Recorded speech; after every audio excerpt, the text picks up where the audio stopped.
Orang-orang kita ketemu lagi di Ngehamtam, ngebahas HAM bersama tamu. Ini ada tamu kita, Firly Ramadana. Sial banget. Ramadana, ya kan. Kurnia Ramadana. Ini yang kedua kalinya. Ini menandakan bahwa isu korupsi itu sudah berkali-kali dibahas di Ngehamtam karena memang isunya menjadi hot topic lah ya. Di Indonesia, dan otomatis susah juga kita nggak ngebahas ini gitu. Pengen juga sih ngebahas soal badak bercula satu gitu. Tapi ya karena isu korupsi ini ada di mana-mana kita, dan sekarang isunya lagi membakar kantor yang justru sebetulnya menjadi garis depan dalam pemberantasan korupsi. Dan ini kan kepanjangan dari perubahan undang-undang KPK. Lalu pemilihan 5 pimpinan KPK, dan sekarang adalah kalau bahasa di HAM-nya itu namanya ethnic cleansing. Ethnic cleansing. Nah, jadi pembersihan etnis. Nah, ini pembersihan klaster tertentu.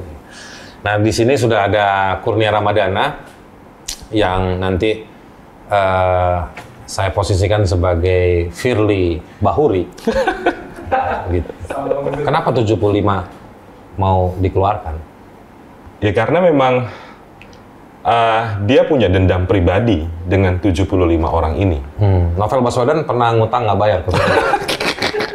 Iya ada cukup banyak faktor lah Bang. Tapi memang aku menduga Pak Sujanarko jangan pernah ngintip Firly lagi mandi.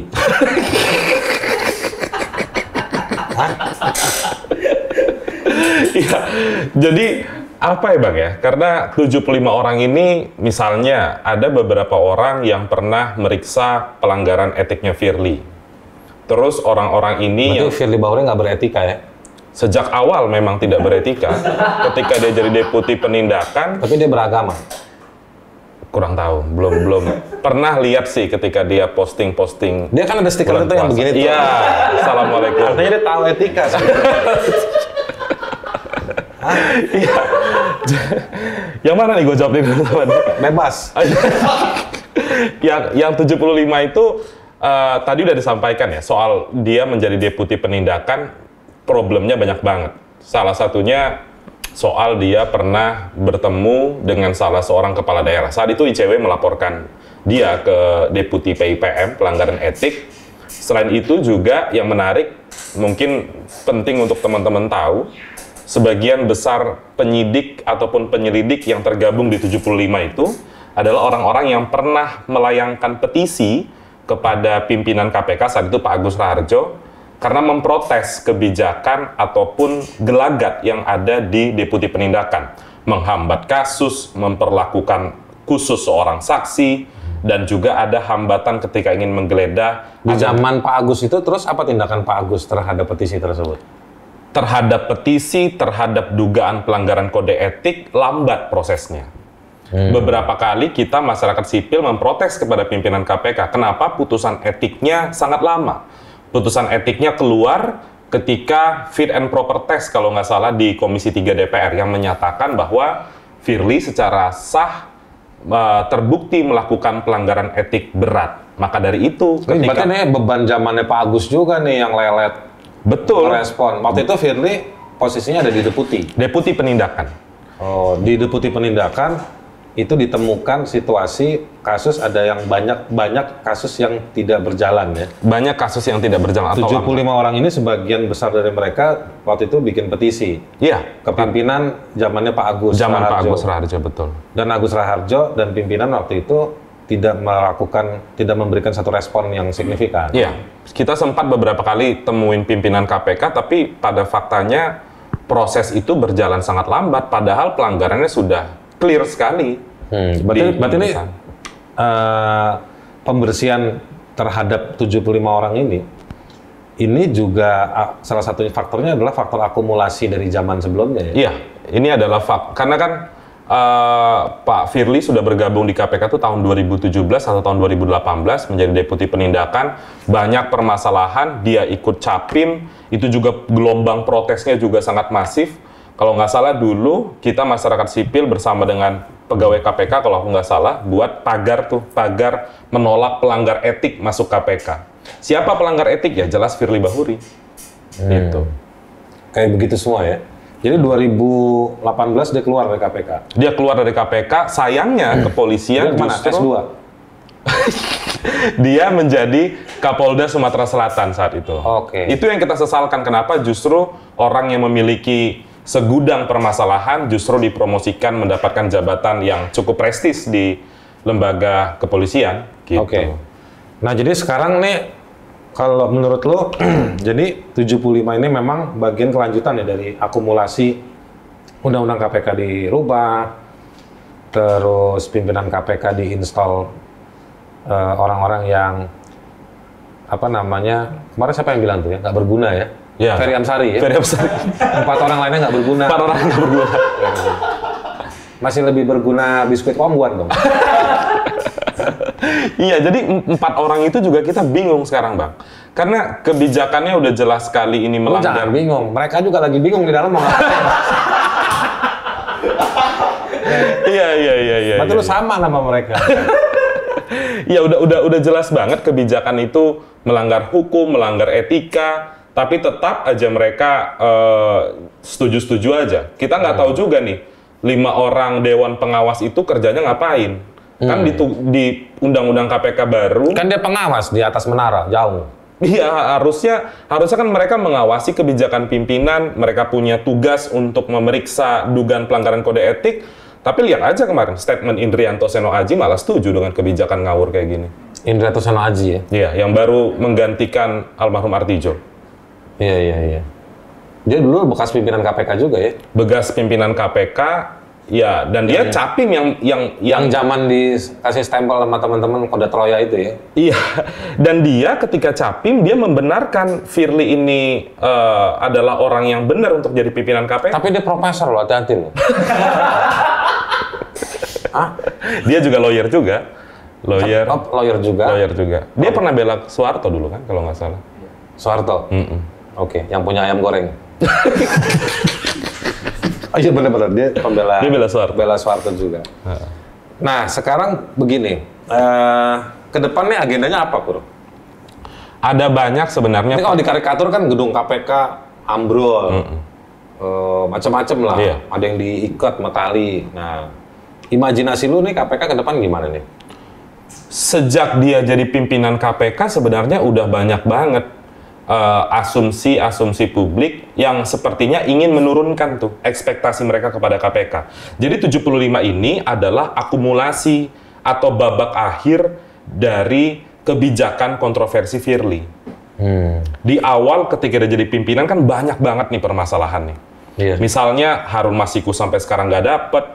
Terus misalnya Pak Firly juga sempat makan malam dengan komisaris, Pemret dan lain sebagainya.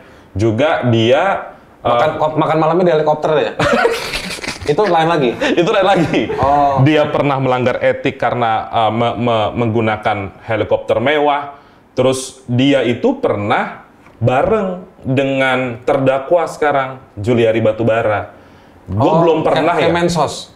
Gue belum pernah Sebelum ditangkap saat menjadi Menteri Sosial. Gue belum pernah ngelihat ada pimpinan KPK yang turun langsung ke rumah-rumah bagi-bagiin bansos. Kecuali Pimpinan Pak Firly. KPK? Pimpinan KPK. Udah hubungin Jaya Suprana belum? Itu Muri, harus itu sebenarnya. Harus. Karena gini Bang, tugasnya KPK itu kan mengawasi ya, bukan turun langsung. Makanya ke depan dia nggak pernah ada yang ngajak dulu. Makanya ke depan kalau ada orang yang nggak dapat bansos yang layak, kirim aja surat ke KPK. Lapor Makanya ke lu Pak kalau Firly. punya temen, ajak siapapun dia, lu ajak di kegiatan bansos. Takutnya dia jadi pejabat, dia bansos. Yang ngutip duit bansos. Jadi dia ikut ngelakuin bagi-bagi itu ya? Dia ikut. Jadi makanya kita tuh mengatakan dia itu gimmick politiknya udah banyak banget gitu. Hari Kartini bikin statement. Hari Pramuka buat statement. Hari buku. Ya benar, Hari Pramuka. Bener kan, Hari Pramuka dia buat statement. Apa statement? Gue nggak tahu lah, dia mengkaitkan semua lah dengan korupsi. Ya bagus sih, tapi kan Dia sebagai apa? Penggalang? mungkin sebagai penggalang ya. Atau kuartir gitu ya. Kuartir nasional. Karena kayaknya dia jago ngegalang. Iya, jago ngegalang dukungan semua lah pokoknya. Iya, dia bikin statement yang kayak gitu-gitu. Iya, dia buat statement yang gitu-gitu. Jadi itu pertanyaan sebenarnya, siapa yang buat itu semua, karena rapi banget itu. Tapi syukurnya berita-beritanya nggak ada sih, dikit yang naik kalau ini ya, kalau gue cek ya di pemberitaan soal rilis-rilis nggak. Ya media juga apa ya, bahasa sarkasnya nih, sedablek-dableknya jurnalis gitu, ya kan, bahasa dableknya nih, sedablek-dableknya jurnalis, bingung juga jurnalis. Iya kan, kenapa ketua KPK harus gue bikin statement beritanya soal pramuka? Betul, kecuali dia tiap ke kantor pakai baju pramuka, itu kesan memilikinya lebih kuat. Tapi pernah dia ke kantor pakai baju pramuka? Gue belum pernah lihat sih, gue belum pernah lihat. Itu juga yang gue bingung, kenapa dia nggak pernah pakai baju pramuka? Tapi ada nggak teman-teman yang punya foto dia pakai baju pramuka? Baju olahraga ada. Olahraga. Baju olahraga.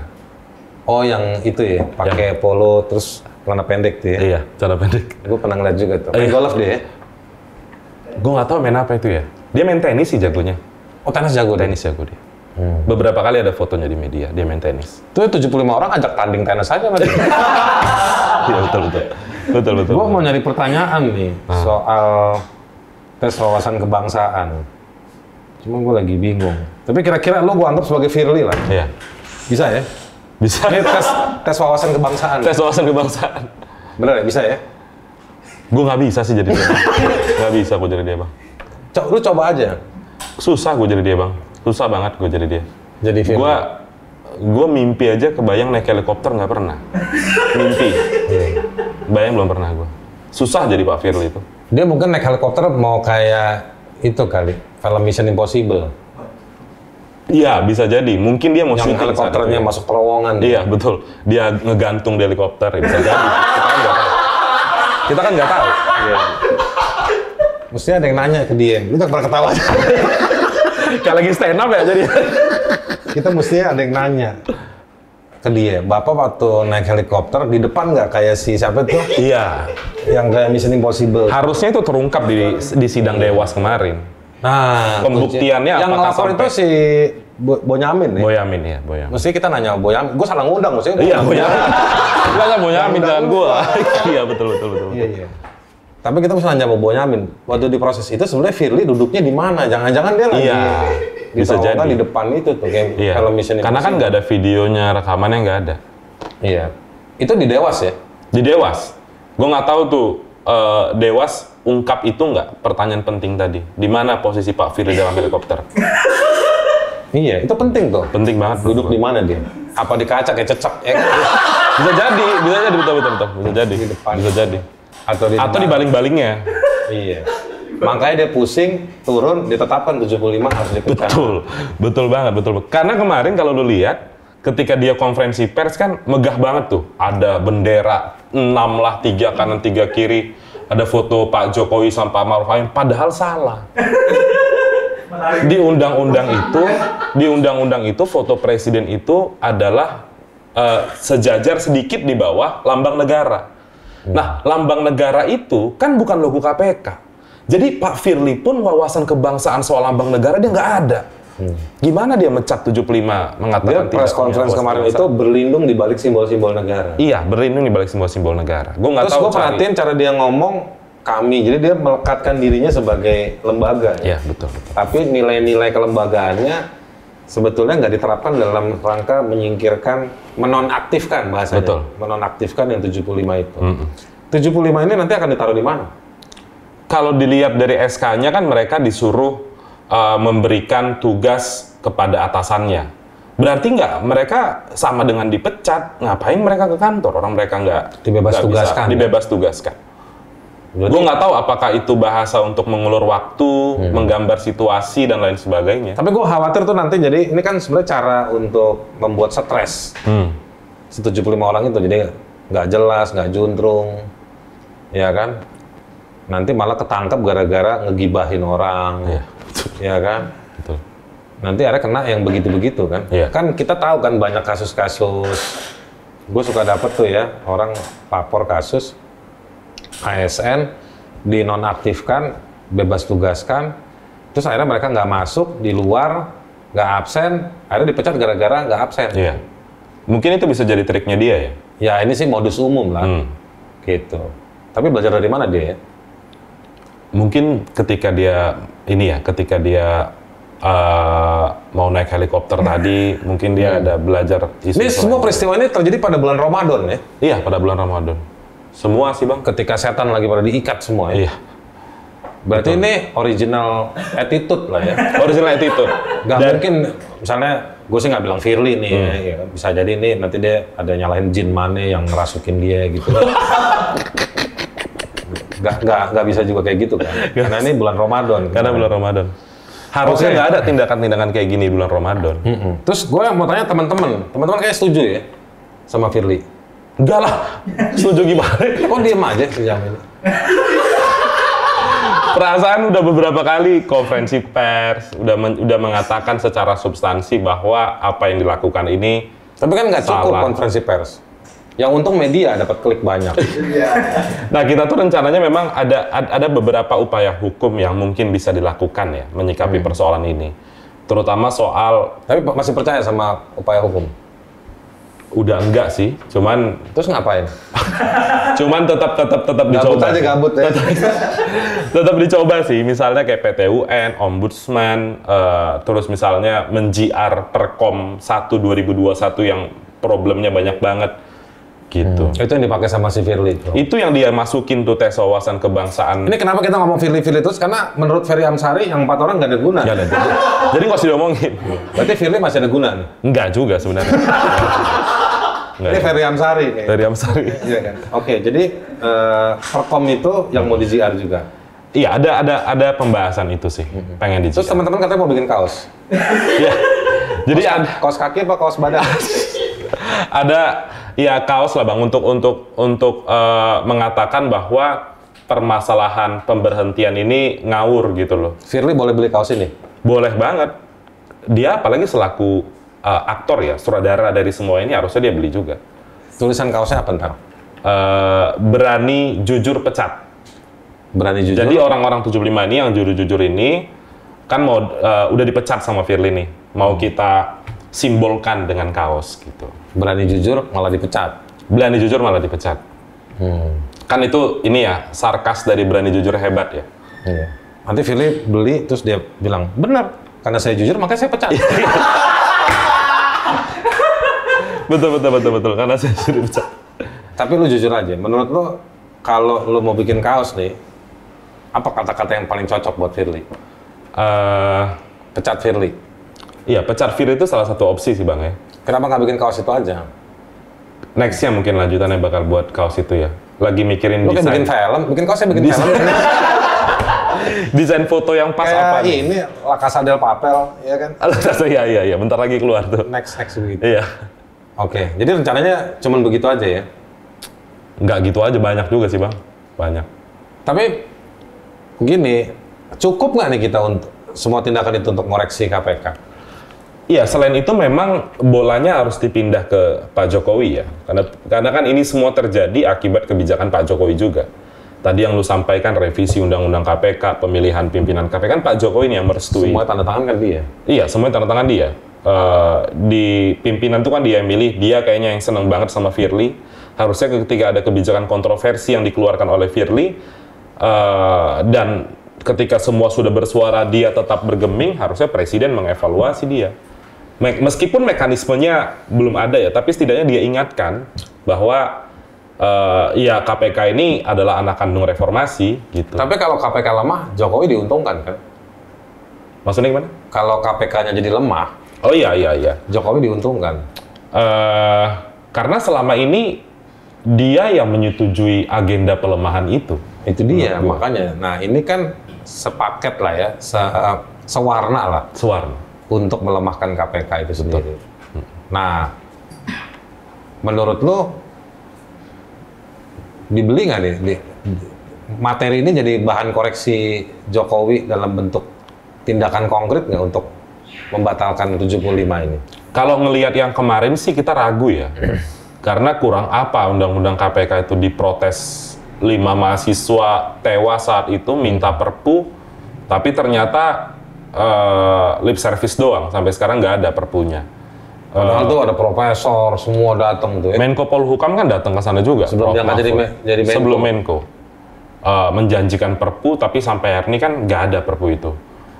Gue nggak tahu apalagi dengan kondisi sekarang ya.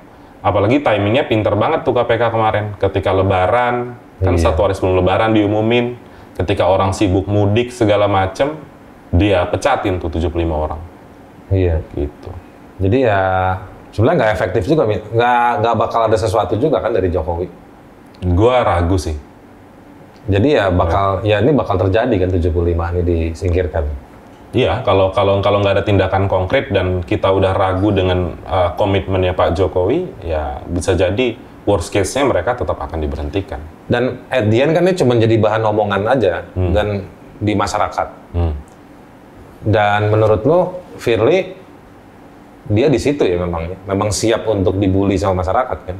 Iya, jadi buktinya udah berapa puluh kali masyarakat sipil protes sama dia. Gue khawatir Firly nonton video ini juga tertawa menikmati. Iya, tertawa menikmati bisa jadi. Iya kan? Bener kan? Jadi dia emang dipasang untuk ya Bumper, bagian dari semua proses ini. bagian dari semua proses ini. Berarti ada yang diuntungkan dong? Menurut gua ada yang diuntungkan. Ya Firly itu yang diuntungkan. Karena dia terbebas dari semua Artinya Firly ini bukan BO lah, bukan beneficiary owner dari semua kehancuran KPK ini kan? Ya bisa jadi sih Bang ya. Mungkin ada orang-orang besar yang berada di balik Pak Firly. Pak Firly itu sempat ketemu sama ketua umum partai politik. Ini udah makan panik kayaknya udah mulai serius. Nggak, Firly Bahuri itu sempat ketemu sama ketua umum partai politik ketika proses capim KPK. Siapa aja? Gue nggak tahu itu siapa aja. Tapi lokasinya kalau nggak salah di hotel sekitar Senayan. Hotel sekitar Senayan. Iya, dia sempat ketemu. Nah itu gue nggak tahu siapa itu ketua umum parpolnya. Dan apa kepentingan dia ketemu dengan ketum parpol itu? Gitu. Dan itu bukan cuma satu ketum ya? Gue nggak tahu ya. Yang gue tahu satu ketum mungkin ada yang lain lagi ya. Oh itu yang di Senayan, hotel di Senayan itu Hotel satu Senayan. partai gede ya? Gede banget. Warnanya? Gue agak samar-samar. Gue buta warna gue Bang. Nggak tahu. Oh. Lu kesini ada yang nonton nggak? Berarti sebenarnya ada kepentingan yang jauh lebih besar ya? Iya, karena kita bisa tarik deh Bang. Beberapa penyidik yang ada di 75 itu adalah penyidik-penyidik kasus besar. Kasus Bansos misalnya, melibatkan satu menteri asal PDIP. Ada 2 orang anggota DPR RI yang prosesnya lambat, proses pemanggilan saksi. Di dakwaan dan akhirnya juga nggak datang. Akhirnya datang tapi di proses penyelidikan, bukan di penyidikan. Klarifikasi, makanya dia datang ke sana.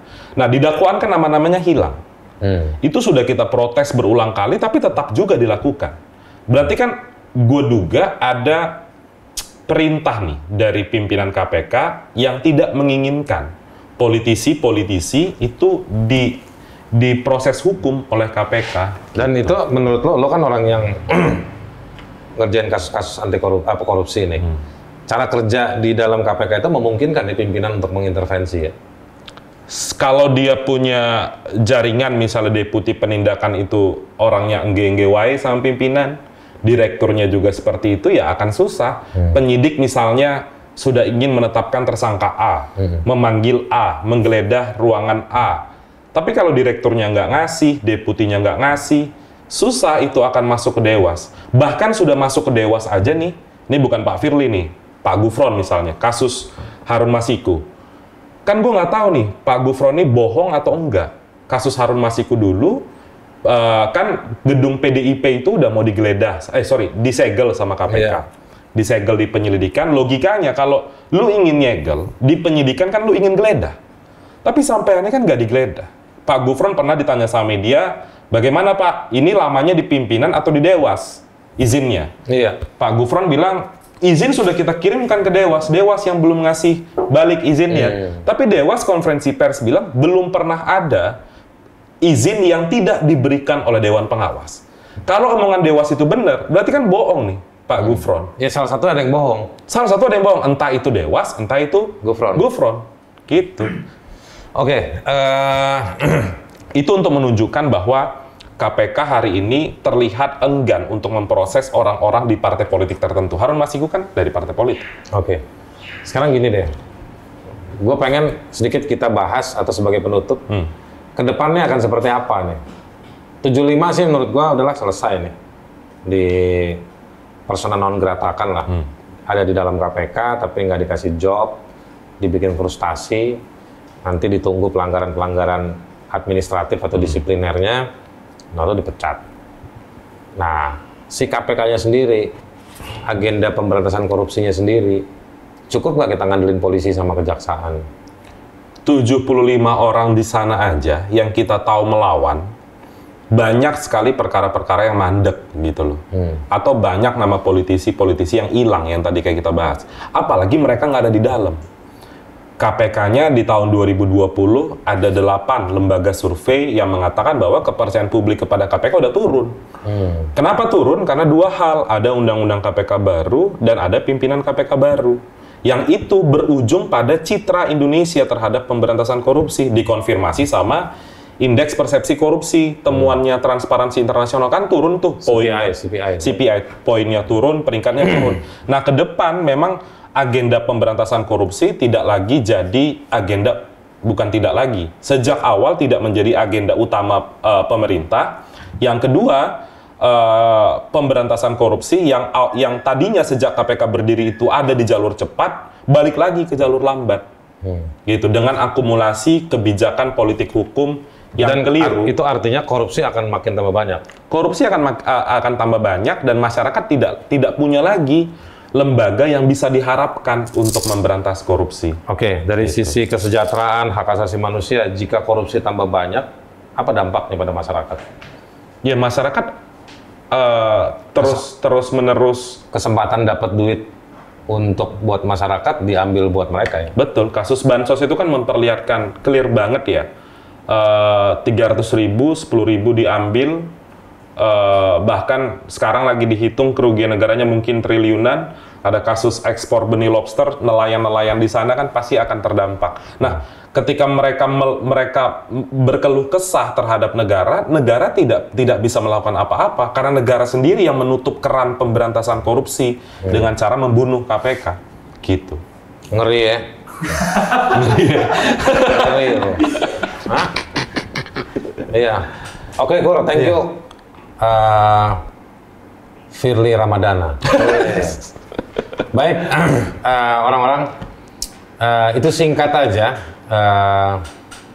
ngobrol dengan Kurnia, karena Kurnia ini salah satu anak muda yang ada di garis depan dalam melihat bagaimana 75 orang pegawai KPK itu disingkirkan dari tugas-tugasnya, tugas-tugas penting mereka. Nah, ini semua dari obrolan tadi kelihatan bahwa 75 orang disingkirkan ini dalam rangka untuk meniadakan gangguan atau meniadakan mata, telinga yang terus mengawasi para pimpinan KPK, karena para pimpinan KPK ini adalah bagian dari upaya melemahkan KPK itu sendiri. Kalau KPK-nya lemah, maka salah satu institusi penting dalam pemberantasan korupsi di Indonesia itu menjadi lemah, menjadi hilang, menjadi tidak penting lagi, tidak signifikan lagi. Nah, terakhir tadi saya ngobrol juga sama Kurnia bahwa ya ke depan kalau memang korupsi merajalela lagi, pemberantasan korupsinya tidak signifikan, yang rugi masyarakat, karena yang dikorupsi adalah uang untuk masyarakat. Dan ini jelas adalah sebuah ketidakadilan. Kita akan diskusi lagi, jumpa lagi di Ngeham Tam berikutnya, ngebahas HAM bersama tamu. Thank you, Kur. Oke, Bang. Sampai jumpa.